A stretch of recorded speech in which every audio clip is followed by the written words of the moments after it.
xabiibti wacadkaagii ogow i xasuusno weligaa hana i ilaabin adigaan ku rabay kuna jeclaaday wax kastana adaan xabiibti kuu huray waxaan adoon u noqday jacaylka oo aan taabacay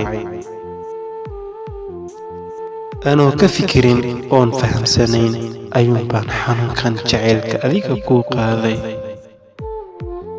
xabiibti ii soo noqo qalbiga ayaa kaa ahaan karaynin daqiiqad kastoo xasuusteeda waa mid ay ku silcin doonto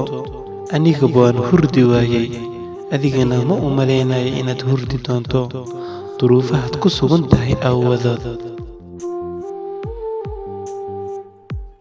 xaaladda sidan ah haddaad igaaga dhaqaajiso hubaal waxaa dhab ah xabiibti inaad ka qoomamayn doontid i xasuusnaa weligaa hana i ilaabin